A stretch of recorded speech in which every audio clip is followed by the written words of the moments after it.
Good morning, everybody. It's Tuesday, February 11, 2025.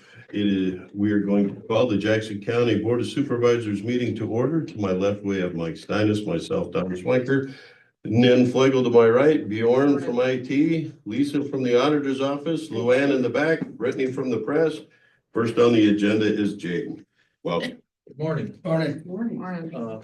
First item on the agenda is employee retirement. So last week, we've been notified by one of our employees that he has set his retirement date. It is Ron Schmidt. He is currently our Springbrook, truck driver. He gave us his notice that his retirement will be effective, February 21st of 25. So I'd first like to thank him for his years of service to the county. I know he was with other departments, I think prior to secondary roads, but I'd like to thank him for his service for our department specifically. And I guess I would like to recommend, approving his, retirement. I'll make a motion. I will second. Got a motion by Nan, second by Mike to approve the retirement of Ron Schmidt effective February 2025. Any other discussion? We'd like to also convey our appreciation for everything he's done and wish him well in whatever endeavor he so chooses. That being said, all those in favor say aye. Aye. Motion carries. And this will then start the, musical chairs, if you will, and however that plays out Is eventually. he truck or grader? What's that? Trucker. He's a truck. He's not lead though. No, he's not leaving. He's, So the 20, is that common? Like, I guess what did he give you 2 weeks or what? Mhm. Okay. Yeah, he gave it last week on February 6th. So what I'm saying is, are we covered? I mean, it is the time of the year, but by the time we get applications out and try to get somebody, we covered for Snow. the horrible disaster that's coming. Yeah, I mean, and I guess if we were to get one after, of course, he's on leave. he's on leave right now anyway, so we've been covering without him right now anyway. So it really wouldn't change anything. So until, Okay. and by So the plows are gonna go out tomorrow for sure. yes, Okay. and probably Thursday. Right. Is it a union thing or why can't we just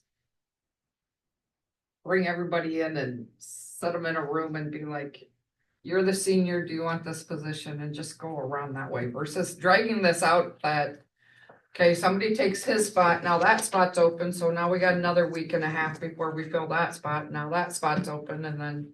I think it is in the union and you're to get it, what if somebody, I guess, isn't in that day, if you were to try to sort it all. Too bad. Well, it is a process, so. You could drag this out for 3 months. I hope it doesn't last that long. I know there's always chatter on who's going where, but So we can't go back to prior applications either. This has to be published and then we'll. Well, applications. it'd be posted internally first. So Sure. it won't be published. It'll just be internally for a week for our guys if they want to transfer to that spot. Okay, so I get it. We know how that works. Is there any way to expedite the process? Legally, That part, no, I do not believe so, no, because that's all. Internally, does it's gotta stay open as long as it does? I think 5 business days, I believe, is by the union contract. Okay, So basically, we're dealing with about 3 or 4 weeks of what we consider to be winter bad time, Mhm. and there's no way we can fill that position. so we do have. unless nobody in this first week steps up and says they want that position internally, and then we could. But it still Put it creates out, a but then it's vacancy no still- matter what happens. We're always gonna be one down until the snow globe settles. Once it does, we find out where the vacancy is going to be, then it gets advertised out, but Which again, we're still he's been on leave, so the vacancy has currently already been here and we've been handling it, so Okay. as far as that goes, it's really no different. So how long when's your 5 days starting for your internal? It'll start tomorrow by the time we get it posted, because Stacy's out today, so we get it posted tomorrow internally, so by the 19th, we'll know how that position's gonna get filled. And maybe there's a chance nobody want, there is the chance that nobody would wants it, and that's the position that goes open, but. See that I being the doubt case? that. Yeah. But, by We the talked about this when, several retirees last year. Do we have individuals that come in part-time and that can do that, or we don't have any? notes, they have to be subject to our testing or like, I'm talking prior employees, which would have credentials, we haven't, because we've been able to handle it with, Okay. whether it's worst case scenario, when shop guys go out, that's why we require all of them to have their CDL, so. We will be good, especially knowing that hopefully we're towards the tail end of winter. Yeah. Well, all right, he's retired. Next is final plans for the Z15 bridge, or better known as 362nd Avenue. Check plans were submitted to the DOT month or so ago. There were some comments we got fixed, and everything is ready for final plan turn in. This is for a May letting for this bridge. There is a chance that, I guess, long story short, I don't see this bridge getting constructed this year. With it being a May letting, contracts won't get signed until middle June. Contractor, the earliest they will start, by the time they're all notified to everything signed, they're probably looking at beginning of July, and their schedules have probably already been set for the year. So Question. Mhm. Those are the final plans. We approve them today. Mhm. They let every month, correct? The DOT is letting every month. Final plan turn in is about 3 months prior to letting. So it's a May letting, but the due date for these plans is next week, Okay. the 18th. They need 3 months to get Go them through sent and them get all, again? what's that? Go through them again? No. No, they have to prepare all the proposal, and when it lets on May 20th, it's available on their website, a month prior to that, so it'll be available to contractors to look at in April, so Okay. basically 2 months for them to get proposals and everything prepared. But there is a chance that this bridge I most likely see this bridge not getting built this summer. Where is it on our 5-year road plan? Fiscal year 25, which is based on the letting. It'll still hit our fiscal year 25 letting. It'll just be It's early next year. constructed, which even if this thing were to still be built this year, come July 1, it's technically fiscal year 26. The fiscal year by when its program goes on the fiscal year it's let in through the DOT. And is that Suburban Highway Bridge? And with it being a May, contractor were to start in July. With it being on a paved route, to allow for all of that to happen, get the bridge built and get all your pavement stuff in, that's really pushing it on schedule, because you don't want to be paving, you can't pave over frozen ground, and by the time the existing bridge gets tore out, the new one gets put in, and you get your grade all built up for the new road. I just feel like contractor really have to be pushing it to get it built this year. So we're gonna request a late start date of March of 26. So that way they can do the tree removals, next winter, and then start the bridge right away next spring. And it'll facilitate better pricing, I'd like to believe too, given more of a timeline. Biggest thing is that road, we do not want closed over winter. So, No, obviously that's gonna be a substantial detour either way you go. yep, so the planned detour route would be going from Springbrook, heading east on E17 over to Z34 or the Preston Highway, north to 52. But as part of this plans, we do have in there for the contractor to dust control 375th Avenue. Just knowing, which is a gravel road, just knowing that is where a lot of local traffic is gonna cut through. Over 62. Yes, Okay. there's gonna be we feel like a lot of local traffic from Springbrook is gonna cut through there, so it's gonna generate a lot of dust. With as hilly as it is, in the summer, it's gonna be a maintenance problem, and so what is that, about just say 3 mile stretch will be dust controlled as part of this, as part of the project. Really? Mhm. So the DOT actually approved that, so. Okay. Is that an action item?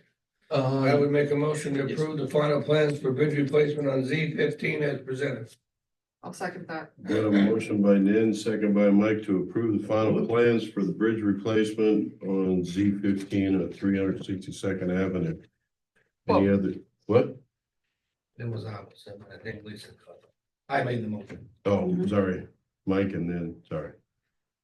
Oh, any other discussion? So who has to sign the plans? All three. Okay. All those in favor say aye. Aye. Aye. Motion carries. This was our first bridge project from start to finish that used our GPS equipment from a couple of years ago. Do the topo, the design, hydraulic, everything was done in-house on that, so. Next up is our fiscal year 26 T-SIP funding agreement. So you recall, last summer, we submitted for T-SIP for the stoplight trailers. Back in December, we were notified that we were awarded, and now they've finally gotten us the funding agreement for the stoplight trailers. And this is a share that this was a joint application. We were the lead applicant, but it's also shared with Cedar and Jones counties. But the funding agreement will be through us since we are the lead applicant. So, first part is the funding agreement itself. So we recommend approving, signing the. Make a motion to approve the TSIP agreement with signing as needed. I would second. Got a motion by Nan, second by Mike to approve the T-SIP funding agreement for the portable traffic signal trailer. As presented with signatures as needed. Any other discussion? All those in favor say aye. Aye. Aye. Opposed? Motion carries. And then on the heels of that is a 28E agreement. So as part of the funding agreement, it's required to have a 28E agreement with the other counties. And was able to actually find a boilerplate template from Jefferson County, who actually was awarded stoplight trailers with another county last year, so that they too had a 28E agreement. I sent it off to Cedar and Jones County's engineers just to see if they had any input. I haven't heard anything, so. I mean, I'm gonna assume So everything. they still need to approve it also. Yes, so. It'd be, And will this unit be like stored in Jackson County per se, or Mhm. wherever it's yeah, used last? wherever it's used, you know. Okay, And it's 28E agreement covers, you know, if repairs are needed, if it's due to, you know, if they damage it, they're responsible for the cost of the maintenance. If it's just something that just is faulty or over time, you know, after say year 8, for example, something goes out, then the cost is. How expensive is this trailer? As part of the TSIP agreement, the quote was like 60,000. We got approved for up to 50. So there still will be, we'll be responsible locally for some of the costs. A third of what's left after the 50,000. 225. So, When do you get it? well, once this is signed and the DOT signs off and then the 28E agreement is signed by all parties, it's really just working through all of their requirements, I was just putting insurance on it. Yeah, and I see that, the wheels turning there. well, and that's covered in, they're all responsible too, to put it on theirs as well, like Jones and Cedar counties for their. So is everybody insuring? How's that gonna work though? If it gets taken up by a semi, who's? So whoever's using it at the time. To replace it, basically, is what you're, or, and that. Well, and is it appropriate to have 3 people insuring the same item? I don't think your insurance is gonna like that. We're gonna have to talk to the agent about this. Yeah, and maybe it's the case where we insure it or something and somebody pays part of the premium, I don't know. But, Yeah, but if I'm they sure get it, if it gets hit on their thing, our, will not affect. That's why we need to. No different than somebody hooking up to my trailer, they're covered. Maybe this is one by of those insurance. self-funded things. You know what, just, we'll need to talk to our agent, make sure that we insure it properly. Good. I would make a motion to approve the 2080 agreement with the TSEP with Jackson, Jones and Cedar County as presented. I will second that Do we need to state or With the specify with signatures. signatures? as needed. Okay. You okay with that? As required, yes. Got a motion by Mike, second by Nan to approve the 2080 agreement between Jackson, Cedar and Jones counties for the FY 26 TSIP award for the portable traffic signal trailer and signatures as needed. Any other discussion? All those in favor say aye. Aye. Opposed? Motion carries. Anything for the good of the meeting there, Jaden? What's that? Anything else for the good of the meeting? No, that's it. A lot of signing for you guys to do. All right. Has been, I've had a couple calls and the public seems to really appreciate the brush cutting that's getting done and things that are getting cleared away. And I see, where's Eric? Cause he's over at, on, Canton on the Caves Road. Mm-hmm. He had a lot of it laid down already, so he's really going to town over there. He is, he's actually chipping and burning some of it as we speak today, and I don't know what his plan is tomorrow with the snow, you know, how much that's gonna. I mean, he could still burn stuff, and I guess for all purposes he could cut, but just make sure the signs are far enough off the shoulders. Probably plowing all day tomorrow, Yeah. or maybe he just won't work tomorrow either with all that, but yes, he is there working and.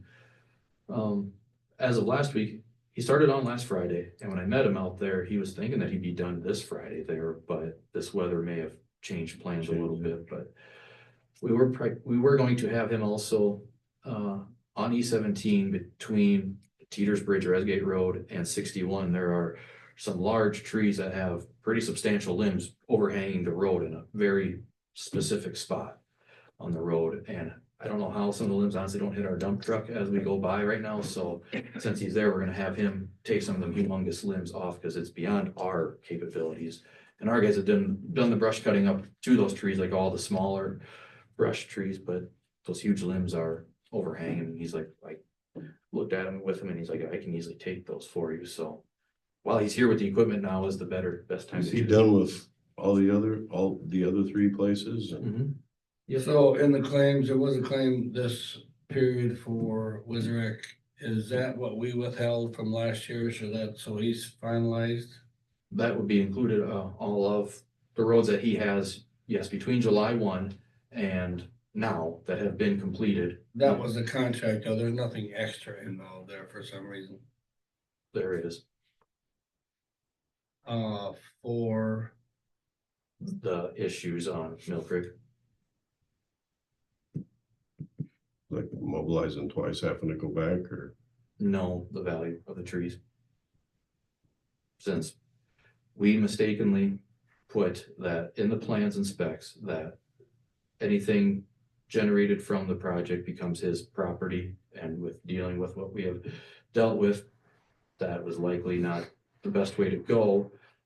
So since those trees were to remain there, you know, he had some, or he assumed the value to have cutting them, and because he did that last year or something, he hauled back for whether it was pallet wood or whatever, but there was value in those trees for him that we mistakenly put in the plans and specs. So when any of them for that matter bid it by the unit price for their price per acre, Mhm. they could have bid it assuming, well, I could maybe get some value out of that, or I Yeah. can do something with that. Yeah, And we would have no way to disprove that. So lesson learned on our department's end on how to go forward with this. But to answer your question, yes, there is extra. Is there a way in learning our lessons going forward? Is there a way as we try to come to other roads where we can contact property owners along there and kind of get all this? If you have trees in the right of way, you have X number of days to get them out of here. If they are not gone by X day, they are assumed abandoned and cleared. Yep, and that's what, working with the county attorney's office, that is the route that we would go to. Because last year, when we did this project, we sent out letters regarding the fence. You know, any fences in the right way to get moved out for the project, but it did say anything about you have such amount of time to get the trees out, so going forward, that is how we will address what we learned the hard way. Okay, No problem. any other questions for Jaden? Nope. Thanks, Jim. All right. Next up is visitors and citizens. I'm looking online, there's 3 people. Brian, do you have anything for the good of the meeting? Nope, just listening today. Thank you. But, It'll be your turn shortly. They're ready for you now, so. okay, so seeing no visitors or citizens that need to speak, I don't see Michael or Elizabeth. I can't comment. Lisa? Lisa, you want to go? You have a short. I certainly can. This morning, I need a motion to approve the minutes of the February 4th, 2024 board proceedings and the February 6th, 2025 work session minutes as written by Auditor Smith and authorized publication in the official newspapers. I'll make that motion. Second. Got a motion by Nan, second by Mike, to approve the minutes of the February 4th, 2025 board proceedings and the February 6th, 2025 work session minutes as written by Auditor Smith and authorized publication in the official newspapers. Any other discussion? All those in favor say aye. Aye. Opposed? Motion carries. I need a motion to approve and authorize the auditor's office to issue warrants in the publication of the claims listing in the amount of $224,467.45. So moved. I'll second that. Got a motion by Mike, second by Nan, to approve and authorize the auditor's office to issue warrants and the publication of the claims listing in the amount of $224,467.45. And in there was about 37 or 38,000 in brush cutting, and there was some rock and stuff, but that was about. Any other discussion? All those in favor say aye. Aye. Aye. Opposed? Motion carries. I need a motion to approve setting the date of March 4th, 2025 at 10 a.m. for a public hearing for a budget amendment. I'll make that motion. I would second. Got a motion by Nan, second by Mike to approve setting March 4th, 2025 at 10 a.m. for a public hearing on a budget amendment. Any other discussion? All those in favor say aye. Aye. Motion carries. That's all that I have for the board today.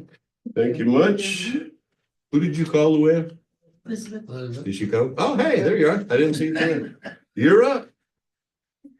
In here. Quiet in the mouse. We cleared everybody out just for you. Morning.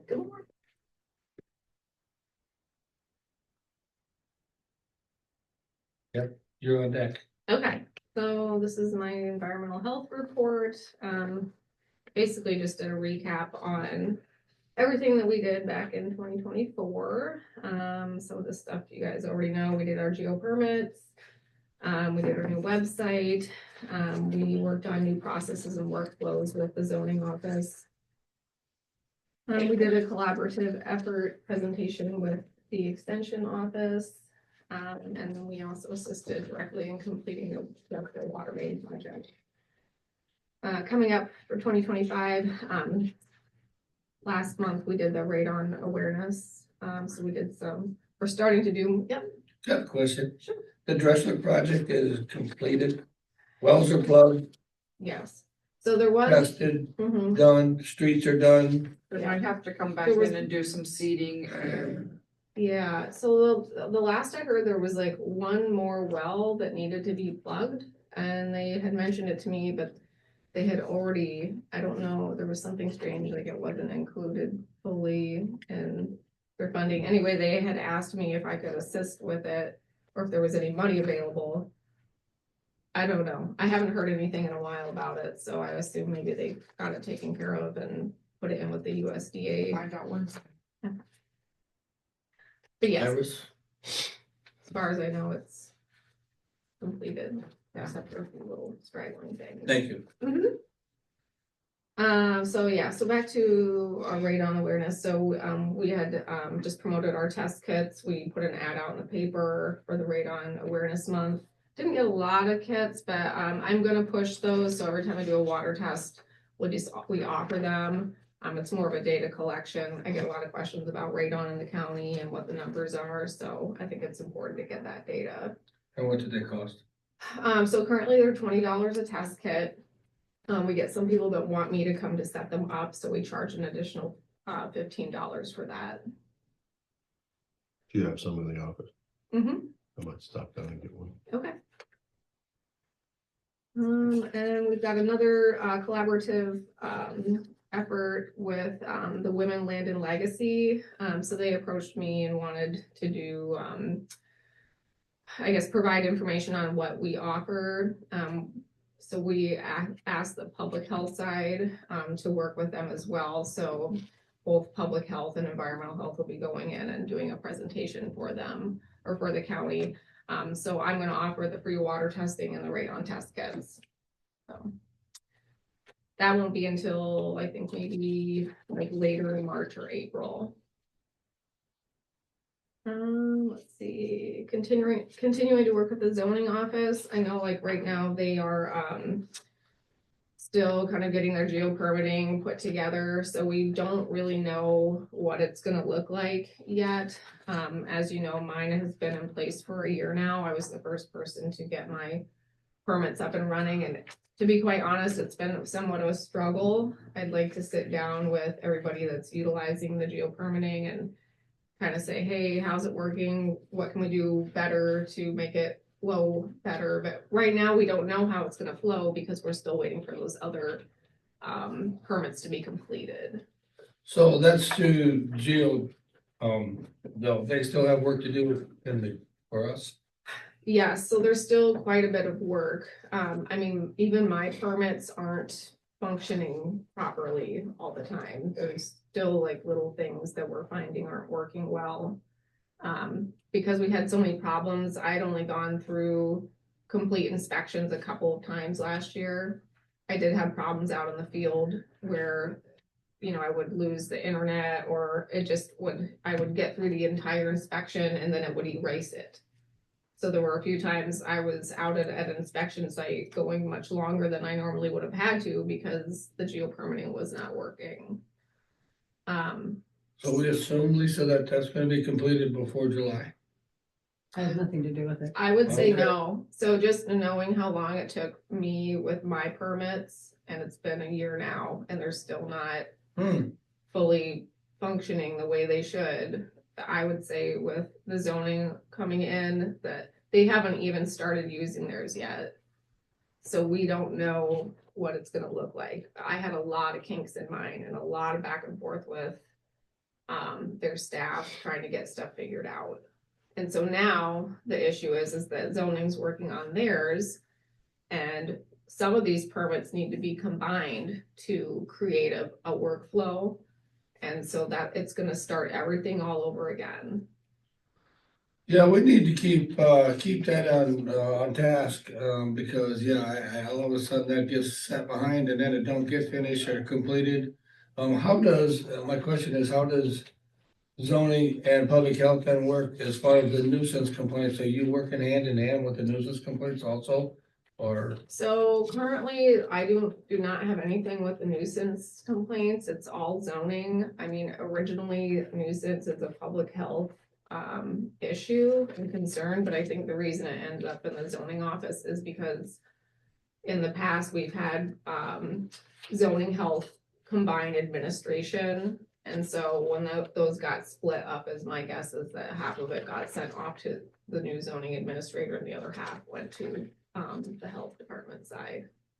So no, I don't do anything with the nuisance complaints unless Lori approaches me and says, hey, I think this is more public health, but I don't have an ordinance to follow from what I understand. okay. And we don't have anything on geo permitting for that. And maybe we should.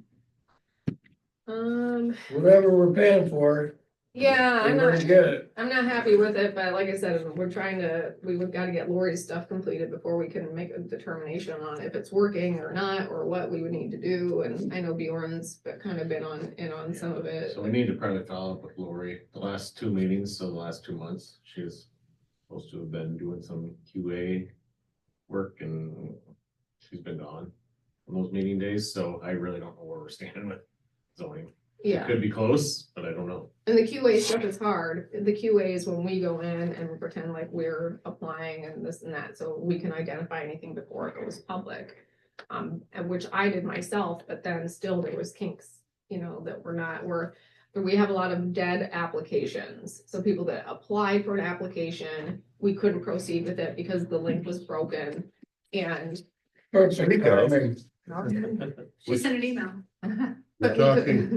We're talking about, where you stand with your geo permitting and, We're trying to getting get- close. We could even, as early tomorrow, have our regular permits online. Even as soon as tomorrow. That's when we meet with, say her name for me, Elizabeth. Stacia, thank you. So we have a meeting with Stacia tomorrow morning at, I think, 9:00. okay, yeah, so. anyway. yeah. Anything else? Well, if there's numbers in here, if you guys want to take a look at those, I'm not gonna read through them. And then there's just a quarterly report on my private well grant. We're spending a lot more down a lot quicker than usual because they changed the administrative reimbursement that we receive per water test. So that just burns through that money a little bit quicker. So I would anticipate that we would be have everything spent by maybe the end of May. So the soil analysis here, I see there's a number associated with that. Is there, I assume we have more than, So the soil analysis, so that's, you know, a newer program for us. Actually, I shouldn't say it's new. The previous administration before Kimberly used to do perk testing. And then for whatever reason, that perk testing program went away. We weren't doing it anymore. I think it's because the soil testing is more efficient than a perk test. Soil testing can be done year round, perk tests cannot. Perk tests don't identify bedrock. So there's a lot of reasons why we do the soil testing. So we started doing the program. It's been working really well. But what the state is gonna require is 3 borings per site. When they change the code. And currently what I do for the soil testing that we do is a contractor that's doing the work meets me at the site. They dig a 6-foot deep, 3-foot wide benched trench that I go into. I do the soil profile, put a report together and identify, you know, what type of system would need to go in. And I know last year we kind of touched lightly on possibly purchasing some kind of an auger or probe to do this work to make it more efficient. I see there being problems with the code change and what we're currently doing. So really, if we go out and dig 3, 6-foot deep, 3-foot wide trenches, we're essentially destroying the site. There's other issues where not everybody wants me to do it because they don't want to haul their equipment out to a site just to dig those quick trenches and then have to leave because it's expensive to haul equipment. So I had sent you guys that email just requesting that probe. I haven't heard back from Jaden on a vehicle. And I can check with him again today to see if there's anything, but I do know that they can use that probe for certain things where they're looking for a depth to bedrock as well. So it could be something that could be shared if, they put in the truck and I, purchase the probe. So there's a few different options they sent you guys. It's the Giddings drill, and that's what all of the other soil guys are using, but they use one that's mounted on a bed out of the back and it's much larger. But so there's that's something that could be rented out or shared too, maybe even down the road you mean, like, with another county. I mean, not that it's a huge expense to it, and I think it's probably something that the way you're talking is needed. These 3x6 holes, you physically have to go down in these holes? Yes, so obviously Push going in the line around it. anything any kind of trench, there's a danger to that, last year they had that thing up in Dubuque where that man died, with the collapsed trench.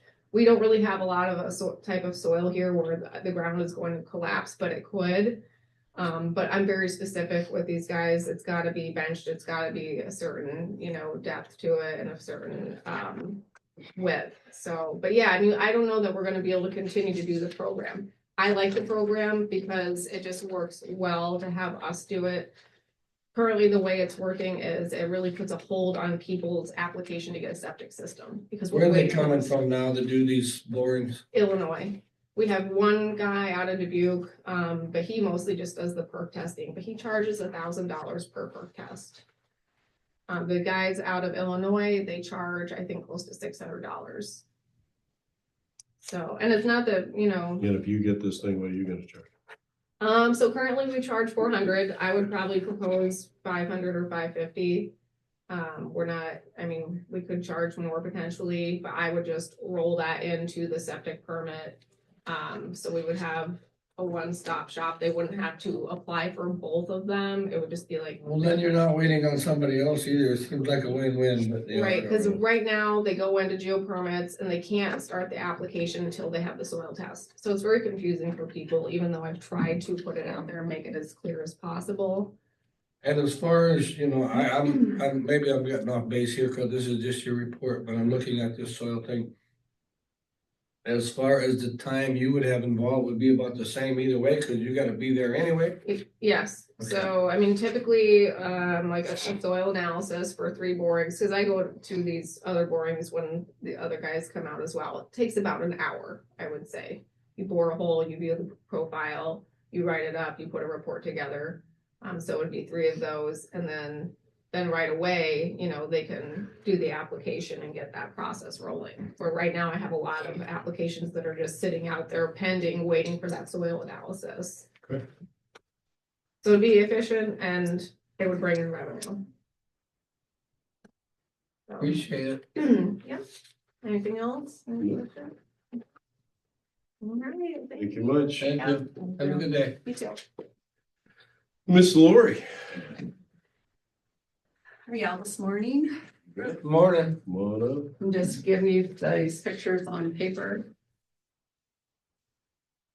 Yeah. Thank you. You betcha. So I had some verbal complaints of a violation up in the Cheney addition up on 398th Street. It's gonna be there north of Offshore. 2 of the complainants would not make a formal complaint where they give their name. I did eventually have somebody up there that was willing to make a formal complaint and use their name. The complaint is of abandoned vehicles. I did have the 2 that I could see in the front, I had them ran, and they are all expired license plates. So basically it fits into our nuisance ordinance where it reads inoperable or unregistered vehicles. So they do have these 2 sitting up there, and then there's one in the backyard. I was able to get that picture from a neighbor's property, the complainants. So I did not go on to the property of the alleged violation. And you can see on that red vehicle where there's a wheel off it, hole in the back passenger's rear window. Not the passenger, but the storage part. There's gonna be tires, rims sitting around, and then there's also mattresses and other things in the backyard, which one of the people, not the actual complainant that is willing to give their name, but their primarily concern was with the burning that goes on in that property. The junk burning. So I would just seek your permission to move forward with a nuisance violation on this property up in Cheney Addition. You need action? Yes, go. I make that motion. Okay. I'll second that. Got a motion by Mike, second by Nan to approve proceeding with the nuisance violation for the property up in the Cheney addition. Do we need the address? The property owner hasn't been notified yet. So I, had kind of was being vague about it, the location, because Or are you gonna do Isn't like it- the courtesy letter type of thing for? I would do the courtesy first or try to make contact via phone call. This one might be a bit of a challenge, but I can probably get it figured. That's fine. I would say just proceed, yes. Okay. Any other discussion? I mean, to me, I guess if you got something like this, I'd like to see you just proceed with the courtesy letter. Get that ball rolling. Well, Yeah, I mean, Yeah. I agree with that, but I would also say it has to come with a formal complaint, right, I got it. yes, you know? I And agree with that too. I mean, if you get a formal complaint, you feel it's justified. To me, I think you should just go with the courtesy letter. And then see what it does, This- and then if it needs to go Then further, go then to you guys. Sure, I can do that. versus you waiting. Actually, what got the neighbors' attention, there was a camp unregistered motor home that was drug in a couple weeks ago. It has since left, but it was I had that one ran too, and I had pictures, but it is now gone. So at least one of the violations that would have been there is now no longer there. So, but yeah, I can do that, Nan. Okay, any other discussion? All those in favor say aye. All right, Motion carries. All right. I'm done. thank you. Good. Have a good day. Next up, we have is Luann. I'm assuming Stormy, is he coming in?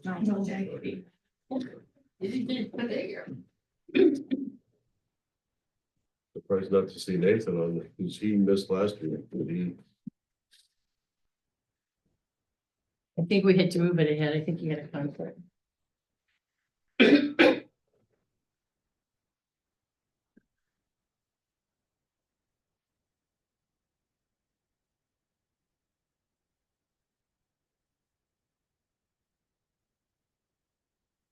All right, calendar for this week. Tomorrow, February 12th at 9 a.m. KMAQ's Just Talk is done. It's gonna take this turn. Because also at 9 o'clock, there's an Iris meeting in Dubuque or by Zoom for NIN. And then it's time from 1 to 1:30 for a 0 to 5 and 60 minutes meeting by Zoom for NIN. 4 p.m. on Wednesday is a Veterans Affairs Commission meeting in the community room for any of you. And I have on the calendar a tentative Ports of Eastern Iowa Authority meeting. NIN says they were talking about canceling that, so I'm not sure that that's gonna happen. wouldn't be surprised if the Veterans Affairs isn't postponed or something with the incoming weather. That goes for any meeting, I think, on here with that weather coming in like that. Okay, Thursday, February 13th from 9 to 12. We had talked about a budget work session, but I think we've decided we don't need that. But at 11 o'clock, there's a Mississippi Valley Workforce Business Committee meeting by Zoom for Don. Good. And also at 11 is the Jackson County Area Tourism Association meeting by Zoom for any of you. And I think Mike usually goes to those. I have a ECI strategic planning meeting from 9 to 10. That's a Zoom. Okay.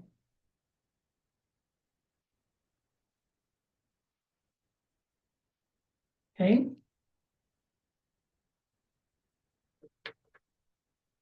I don't have anything for Friday at this point. Monday, February 17th at 1:30 is a Waste Authority meeting for Mike, and Frank did confirm that today, and I have your packet for that. Also, at 5:30, I have tentatively have a Together We Build board meeting for Don. And at 7 o'clock, I tentatively have a Together We Build steering committee meeting for Nitin. I think them are going to be together, is that correct? I thought so, and it's at 6 o'clock. At 6 o'clock, okay. Yeah.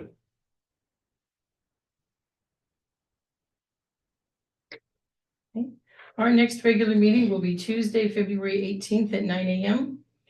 That afternoon at 3:30 is the Macocata River Watershed Management Authority Executive Committee meeting by Zoom for Don. And at 5 o'clock that night will be the Conservation Board meeting at Hurstville for any of you that wish to attend that. Okay, business today. Maybe we can start by talking about February 25th. That's a regular meeting date for us, but Mike has a strategic planning session for ECIA that runs from 10 in the morning till 2:30 in the afternoon that day. So the question is, how do we want to schedule around that? Is that Day Zoom, could get Mike? different. It's in person. I think it's in person. That one is. You gotta, It's on yeah, the, I was looking at that Thursday to see. We got an RPA at 9 o'clock on that Thursday.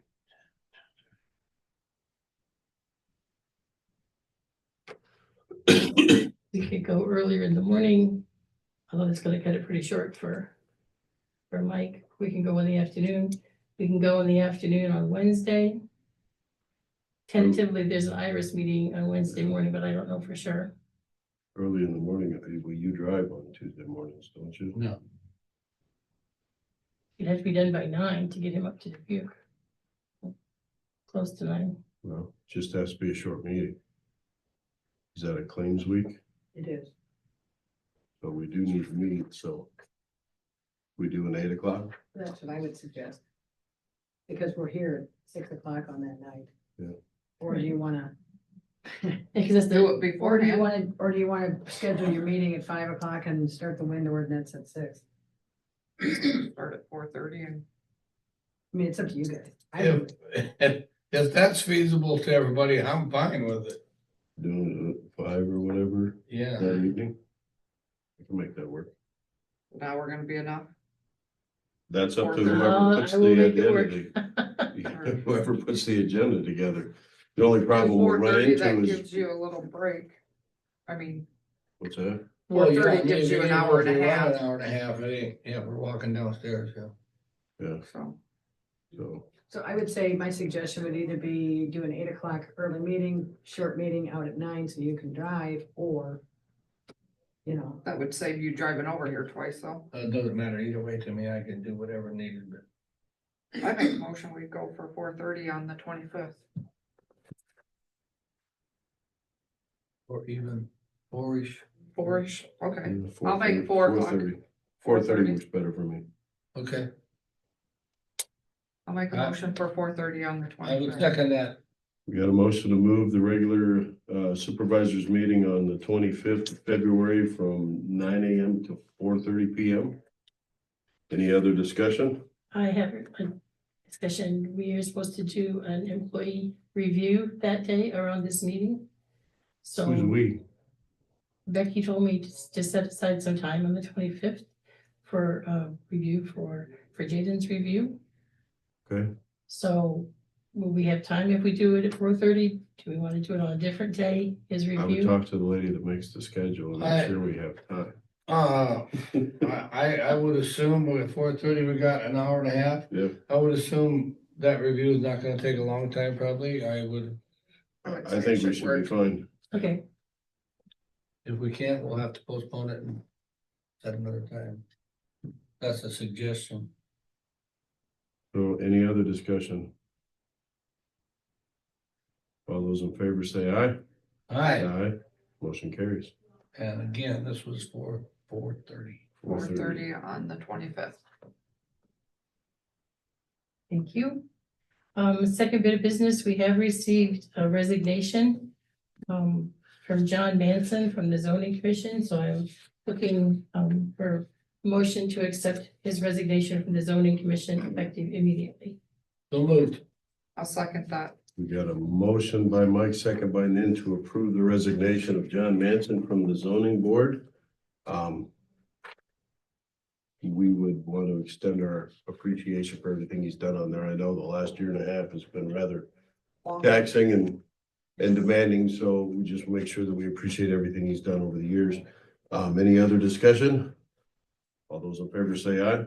Aye, Motion carries. Any other discussion? Motion carries. I'm also looking for a motion to approve the reappointments of the majority of the eminent domain commission from last year, with the exception of one individual who passed away last year. And Troy Teedy has applied to take that person's position on the eminent domain commission. So we kind of do this as a list. I gave you last year's. Good. So so is that the only application we had? it is the only application we had. Everybody else on the eminent domain commission agreed to be reappointed. And I, again, I appreciate all the volunteers that do this, and I just want to be aware of the applicants when we get them. So we can see them prior if we need to do any review or anything on them. Correct. I mean, this is the first time I've seen the application, and I don't know when it was put in, but. Well, Chad Rader does the recruiting on this for me, so Well, then mention to Chad that we need to see it before we approve. we've been working on it for a few weeks. Yep. But It looks like he signed it on the 3rd, so. I sent him the application and he said he didn't get it, so I had to resend it, so, it took us a couple weeks to do that. And again, these applications are online. So people are wanting to do things. I'm making a motion to approve for PD And and just- all the other applicants on the eminent domain list, reappointment. Everybody else on this list is a reappointment except for Troy, and he is the appointment. Correct. You know, we had You one okay with vacancy. it that way? Or I can split No, it, my motion was to approve the reappointments and the appointment of Troy Teedy. okay. That's exactly what my motion I is. would exactly second it. We have a motion by Nan, second by Mike, to approve all reappointment, and to approve the appointment of Troy Feedy to the eminent domain commission. Any other discussion? All those in favor say aye. Aye. Aye. Opposed, motion carries. Okay, I am also looking, to reappoint, our weed commissioner. It is generally an annual appointment. And it would expire next February 28th of 2026. And, we need to reappoint Jeannie Collins. Here, she's reapplied for that position again. I would move to approve. I would second that. We got a motion by Mike, second by Nan, to approve Jeannie Collins here as the Jackson County Weed Commissioner with a term to expire February 28, 2026. Any other discussion? All those in favor say aye. Aye. Motion carries. That's all I had for you. All right. No more action for the board. So all we got left is Jeannie hire, work expression. We wanna. Jeff Kilburg can't be back until about 11:30. He had a conflict, so that's why we. I told him to come as soon as he could, but Okay. Yeah. Do we have any meetings that we need to, boards and commissions we need to talk about? I don't need to. Good. I mean, we've had some meetings, but it's all internal stuff and going well, so. So with that, do we, Take a recess. take a recess and see maybe if we can start the right of way spraying one early? So, we'll go ahead and go into recess. Okay, we'll go ahead and reconvene. With us now, we have Jeannie Heyer. To talk, our weed commissioner, to talk about, our noxious weed ordinance. Yeah, so currently I don't see any changes to be made for this year on our noxious weed ordinance. We haven't seen anything that's not listed on the sheet that's of great concern right now. Anybody have any questions for? I would make a motion to approve the 2025 noxious weed resolution as presented. And that is resolution 1097. I will second that. Okay, we got a motion by Mike, second by Nin to approve the ordinance number 1097-02-11-2025, the 2025 noxious weed ordinance. Or resolution, sorry, resolution. Any other discussion? All those in favor say aye. Aye. Motion carries. Again, just for the public view, we appreciate what everybody does as far as helping us out on our roadways. We have a lot of roadways and ditches we try to maintain, but any help from the property owner is greatly appreciated.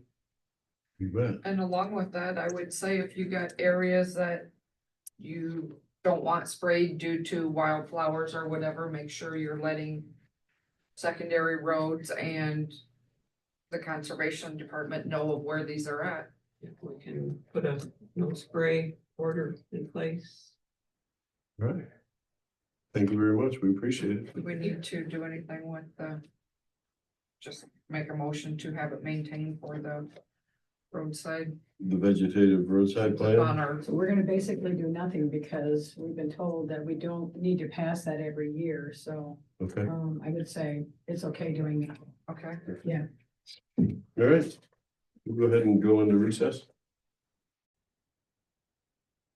Okay, we'll go ahead and reconvene at this time. Sorry for the long delay. We got somebody on Zoom. Are you from Meyer? I see you're muted. Yes, can you hear me now? Yeah, who do we got on Zoom? This is Robert with Meyer. Okay, cool. Jeff, do you wanna Come on up. come on up and state your purpose and we'll,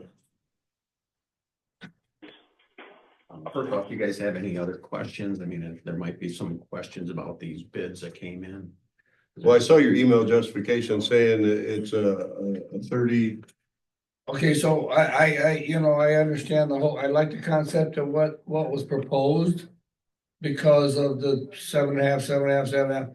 My question is, you said the compressor 1 starts when it needs more, compressor 2 starts. On up to it's 110 degrees outside, and 3 and 4, and all the compressors are running. So when this starts up 10 times, does it go from compressor 1, 2, 3, 4? Then it goes to 2, 3, 4, 1.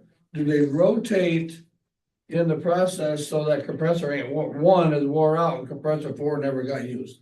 So the bid currently is not like what you're suggesting. It's 1, 2, 3, 4, 1, 2, 3, 4.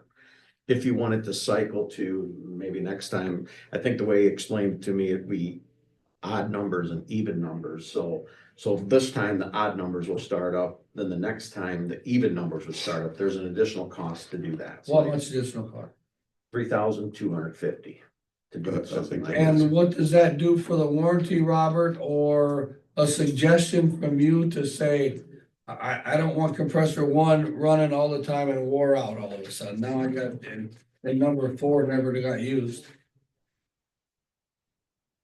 Can you repeat that question one more time? So I want a suggestion from you how we should set it up, if we should spend the money so the compressors rotate as they start.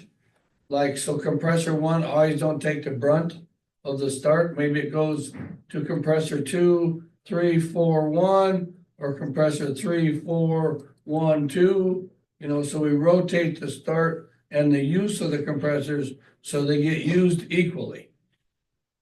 Yeah, so as far as I'm aware, and Mike's he's coming in here right now. I'll have him speak on this, but I'm pretty sure that it's going to alternate between odds and evens for the relay switching. Give me 1 second here. I'll have him jump on. That's at the additional cost. Yeah, does that make sense? Hello? Let's see what he says here. Yeah. Mike. Yeah. So there's Yeah. a couple different ways we can do that. We can have some alternating relays in there that basically alternate between there's going to be 4 compressors total, and it alternates between odds and evens. We can do it that way, or I can have a little PLC program in there that will essentially alternate all 4 of them, basically rotating which one cycles first each time. So you're telling me we got, the first time it turns on is 1, 2, 3, 4, the next time it's 2, 3, 4, 1, and then 3, 4, 1, 2. So we're starting systematically a different one every time Yes, we can do that. That is possible, yes. for the cost. Yep, whatever the cost was there that he had sent over earlier today. you said the 3,000, whatever. 3,250. And my question, I guess my question is, do you suggest doing that, or recommendation. What's your recommendation on doing that or not doing that? I mean, cause I can kind of see it going both ways too, that, okay, if you're doing that, then more than likely all your compressors are gonna kind of get to the point where they're ready to poop out at the same time, and then you're replacing all the compressors again. Versus just having to replace Right. one compressor. So I've had each different facility have a different opinion on that. Some facility managers say that they want to just have all the wear on one compressor. If it eventually wears out, they would just replace that one. There is also some that say wear all of them evenly, and then they basically cycle and alternate, so they all get about the same number of hours. But I've had a lot of different opinions on that. The one thing I'm gonna say about the old system, I think that's why we had to replace the compressor so soon, because I think that little circuit got contaminated. And then, we're dumping that through the same compressor or whatever, like, I don't know, it's hard to explain, but Yeah, I hear what you're saying. whereas if You're running bad product through that compressor and it fails. yeah. So if you have that number one and number two on that first circuit, then if that one starts all the time and that goes bad, now you've only contaminated that single circuit. Whereas if all of a sudden you're rotating them through, and let's say one goes out and three goes out, now you have two circuits that are contaminated as opposed to one. Well, so if 1 and 2 are on one circuit and 3 and 4 on another, could you go 1 and 2, 3 and 4, 3 and 4, 1 and 2? So one starts and then. I think that was one thing you were talking about. Is that right, Mike? That they would alternate back and forth between which one started first? We can set that up any way, whichever way you'd like to do that. But yeah, we can alternate them in several different ways. But that would be at the added cost, or is that at the original bid? Well, the original bid just basically has number one compressor always starts first, number two compressor always starts second, number three always starts third, and so they're basically always in order, just thermostatically operated. So number one would basically get a lot of hours. Number four may not even cycle at all. Yeah, I know you say different facilities like to do it different ways. As a professional, we're gonna ask for your recommendation again. Well, if it was me, what I think I would do is cycle 1 and 3 first, and then alternate with 2 and 4. So we could do that fairly easily without a lot of computer programming. We could just have a pair of relays in there that would be alternating. So if it was me, if it was my recommendation, I would say to alternate between the odds and the evens. So have 1 and 3 start first, have 2 and 4 start second. Okay, so then we're not contaminating all four if 1 and 3 go bad. That's right. We'd only have one circuit. But yeah, so essentially one circuit would be doing the majority of the work. The second circuit would be on standby. That makes sense to me. Okay, as long as, again, the second circuit might not get as much, but they're both gonna come on, right? So if 1 and 2 is not enough, 3 and 4 are both gonna come on, or just 3 and then 4? That is correct. So yeah, exactly. So if no matter which order you start them in, if on the hottest day of the year, you may possibly need all 4 compressors, and they all 4 will run. But some days might be 3, some days might be 2, right? Yep, exactly. And some of the spring and fall days, it only one of the 4 compressors will be running. Good. There's one thing you guys probably haven't seen yet. I just got this morning. So the units have 1 year all parts limited warranty. And then the motor and compressor has an additional 4 after that. So basically has a 5-year warranty on the motor and compressor. And the heat exchanger has a total of 3 years, so 2 additional years. So, And is that common with, the 40-ton unit as far as warranty? That is correct. Yep, Carrier has the same warranty all the way through on all the equipment. Okay, I mean, I like the option that you give us. Other than just the 40-ton unit, I should say. Yeah. so I just have one other thing. So the units that Mike, bid don't have they call it a hail guard or something around it to keep the fins from getting damaged. The additional cost for that is would be almost $4,800, about $2,400 for each unit. And that would keep the leaves and, keep anybody from getting up and smashing the fins, which really damages those coils.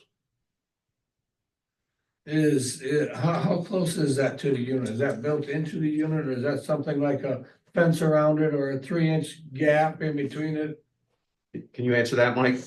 No, yeah, that is built right into the unit from the factory, so it's basically factory installed screens over top of all of the coils, radiator coils, so you can't actually walk up to them and smash them with your fingers, or hail or wind or trees or leaves or whatever damaging the radiator coils. So it's a covering that goes all the way around the air conditioning unit. It's factory built right into the unit. And does that also help with sound?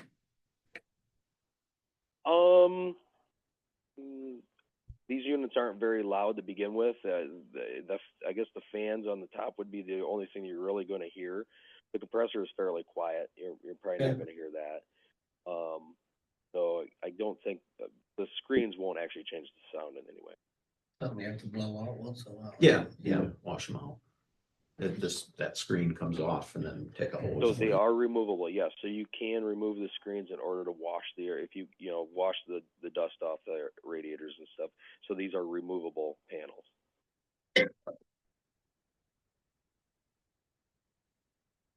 Okay. What was this bid amount? The original? I don't have 89 or 89 something. $89,944.58. So then you're talking also You're right. 3250. 3250 for the program. relays to have them cycle. And then 4795. $8,550 extra. I mean, that would be the two things I would suggest, I mean, that would be, I think, good money spent. And you recommend them also, then, Mike, correct? I think so. That would be, yes, I would agree with that. Good money spent. Yes, that is correct.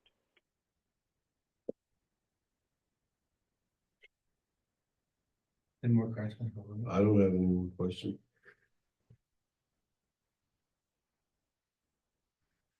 Okay. Well, we can, Do we need Mike, anything else?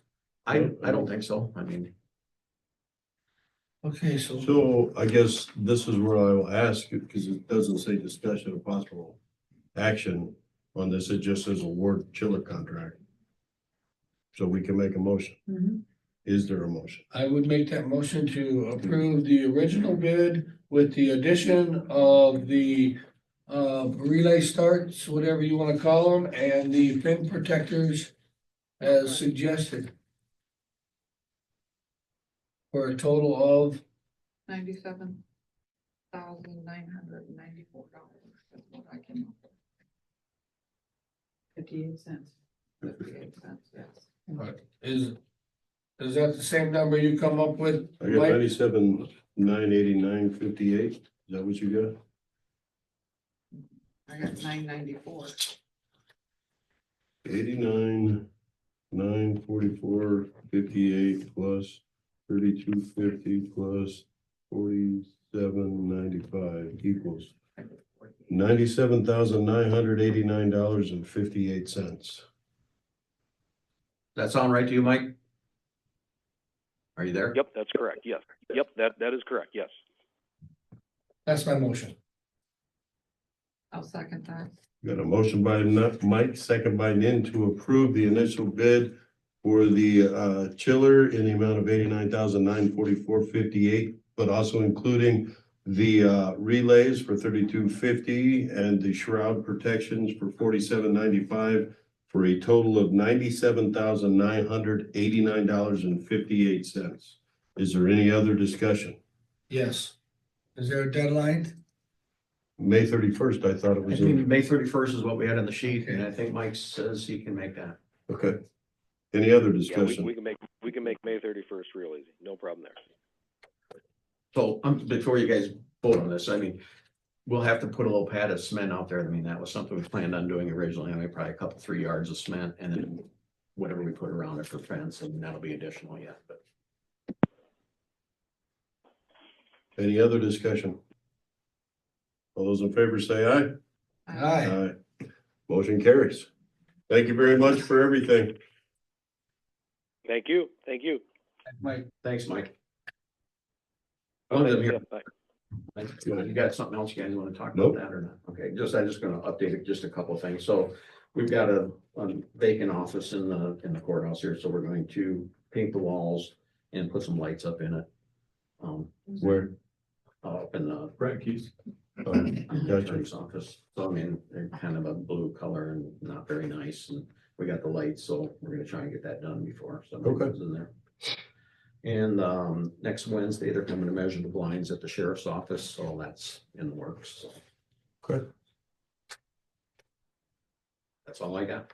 Thank you very much. Thank you, Jeff. Appreciate that. Yep. I found out this morning you guys are doing that. I'm like, good time to do it. Yeah, it makes, I mean, that's what we try to do. So when somebody's out of the office. Anybody else have anything for good of the meeting? Yeah, I guess, we are living in the Midwest and they're calling for snow. Not like the Weather Channel will tell you, it's not a national disaster. It is 4 to 6 inches of snow in the Midwest. So please be careful, be patient and be prepared. I have nothing else. Motion to adjourn. I would second. Got a motion by Nan, second by Mike to adjourn. All those in favor say aye. Aye. Aye. Motion carries. Have a good day.